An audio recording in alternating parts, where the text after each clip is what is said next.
Mauya kuno chile mauya mzobati. Mapiri wakuda wakafona iwe Mchumba umendepi. Wayakuba akanditi yari. Abaso bafona achiti barapagwa apa chikudzotika pauso zvawe. Asivera. Achinditi unozo ati kuti ndidana naye. Akanditani namukadzi. Mukadzi wangu wakayo. Ndikati mtu unorevesa ira akati ndotorevesa sho. Ndikati uraita zvina kuti hazvina kushata hazvo. Awani zvamanje manje hanzi nyaya yenzara munyika, nyaya yekushaya mabasa munyika yakonzeresa kuti chifambi chihure chiwande.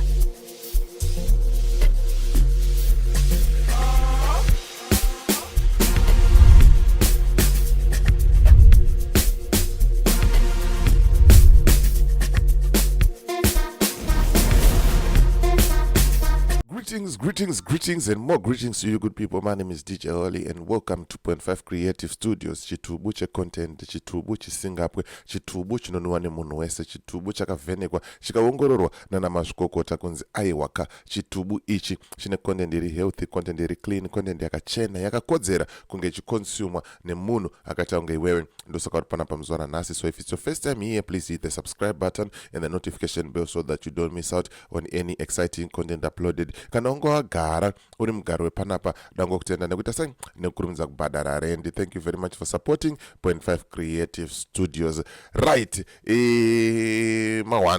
mawani zvamanje manje hanzi nyaya yenzara munyika, nyaya yekushaya mabasa munyika yakonzeresa kuti chifambi chihure chiwande. Ende panapa ndine umbowo wandoda kukuratidzai vamwe vakabatwa kulodge red handed. mawani murume hapo aenda kuSouth Africa kunotsvaga kuti akwanise kuraramawo. Mukadzi asarawo achitsvaga mawani ndo patasvitswa nemusangano weZanu PF zvamanje kuti hakuna mabasa, hakuna mari haisi kutenderera. Chasara kuita sei umbavha kana kuvhura kachechi kana kuita sei kana kubira vanhu.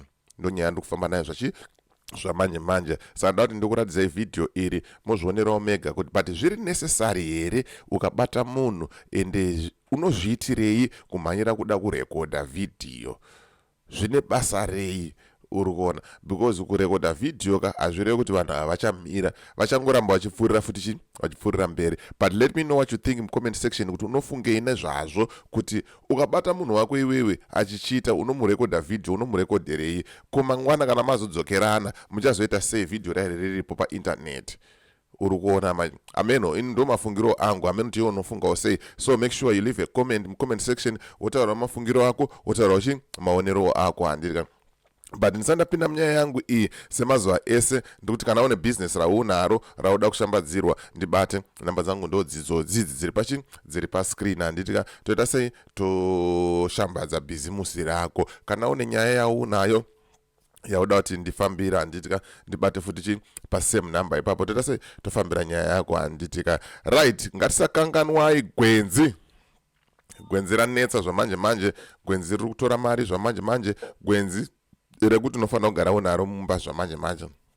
Igwenzi rephytomed iro riri apo iro handitika. Saka ukaita mudumbu, ukaita nyongo, ukaita musana, ukaita pese pawanzwa pari kurwadza, ukada kucleana system, ukada kuti zvinhu zvako zvese zvinge zviri po, kana une dumbu hombe uchida kuti ripere, aiwa namba idzo ndo dzekubata idzo. Bata kana uri muSouth Africa bata namba dziri pamusoro idzo nedziri pazasi idzo dzakanzi koni, wobata idzo dzakanzi fochi, idzo ndo vasikana vacho vamanje vari kukuitira sei, vari kukuitirai zvinhu wekuti ukavabata ivavo vanogona kuti usase kutokutumira order yako nyange uri kwauri ikoko handitika. Kana uri kuZimbabwe bata namba idzo dzakanzi nyari. Idzo nyari ndiye munhu wacho zvamanje karipo ari kugara anaro gwenzi racho iroro handitika. Saka mubate panhamba idzo dziri pasi idzo wotaura kuti nyari tabva kuna DJ Oli, vari kutaura ivo kuti iwewe ndiwe munhu unokwanisa kutibatsira, ndiwe munhu unokwanisa kuti pushira kutipa gwenzi iri handitika.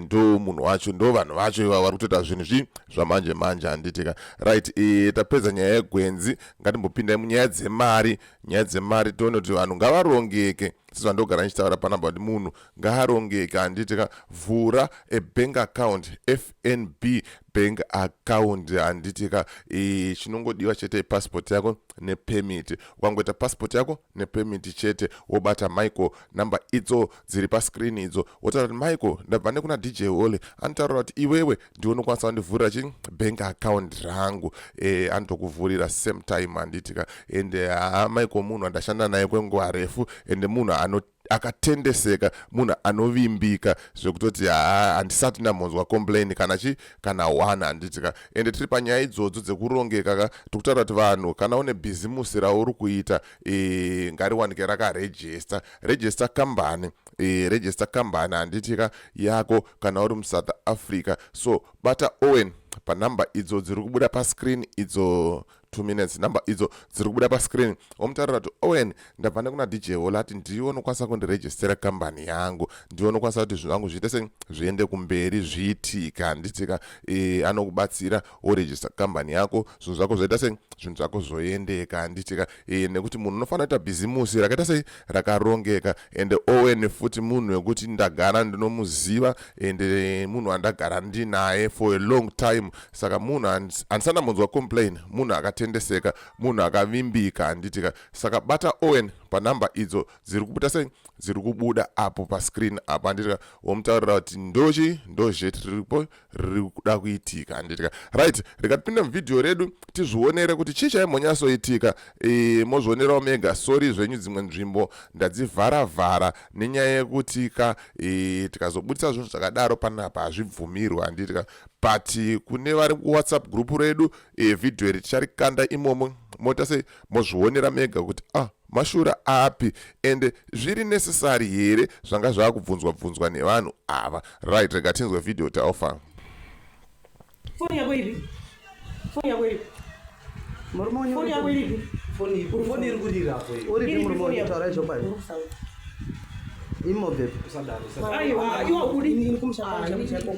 Iwa udi mashana. Audi. Hapana kana chinokuitika munhu ane chitu ya magova. Ibo vata icho mama kaita. Vata ndo bakondo maya chandega. Aiwa ngangori munhu. Ashande. Atuwatoa mamari. Mamari. Wababa mari wababa. Amna kuwa mari.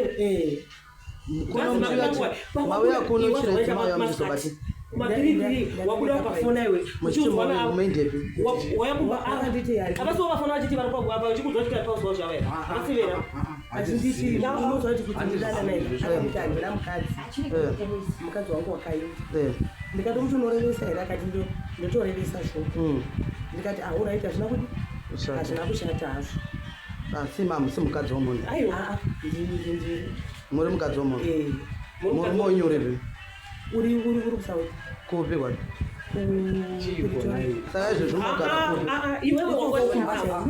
wangosibata nawo pamaringiri pamasvikatatakangurugara zvokutaura asi mangamishivatazi vataita mama kaita vatai makondo mashandeya anogara muno vatai zvamama kaita rashanda iri rashanda ripiko vatai zvamama kaita mawira wakatari munhu amaona kuti iye chakapfeka ndinabva kutonogeza amatona ndakabata taurei ndindicho vakutonogera kuri vata musati makavata muserungani akamwe muchidzira akwete zvanasi kumashuro nasi mavata mose makondomu aya asi makondomu era akashanda ari munawo akashanda ndinokanausikana kumborara nemunhu atidero watova pamari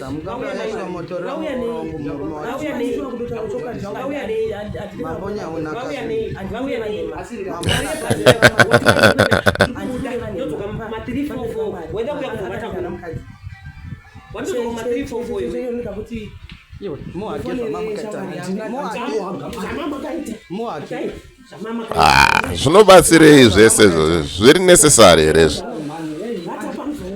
andinoti pamusura wavata naye samupitei unomupitei takuhwisana navo tati imi mabhepi ndava kwamaringiri muchiti mune ndepi ndaenda chinokunakona kupi kwacho kuno kuchiredzi kuchiredzi handizvo Muchiti moya uchiredzi. Wenyu murume mamushore. Hapana, kwangotorosheka. Kungotowa yenyu kuhura. Oh. No. Aiwa. Marazi panapa. Hembe yangu. Hembe yasiko panapa na hembe yako tete kana tete ndokumbera. Hembe yake iri pia. Tipe. Hembe yasiko pano.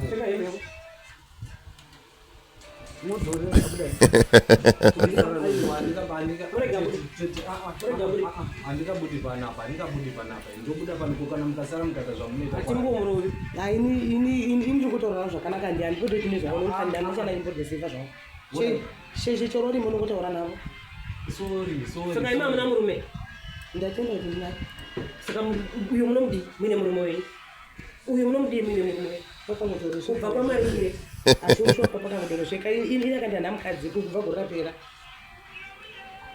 ndikadomubvunza unoreresa here kuende ndondoreresa saka murume wenyu akazviwa zvinodi kutoputika kwenu chavatotasinodi ndokumbira vanhu itafulani tibudeti hazvitombobudi mamuchida pani tipe mari yemapuwa nemurume ani mapuwa mari saka munotadzokera nei mauya nei handina mauya nei mbotombira zvose zvokupfeka ndotosiyana nazvo tete handina mari yandamuka handina saka mauya nei kubva kumusha ndashandisa yangu achiti anzonichashira mangwani ndo zvisingaiti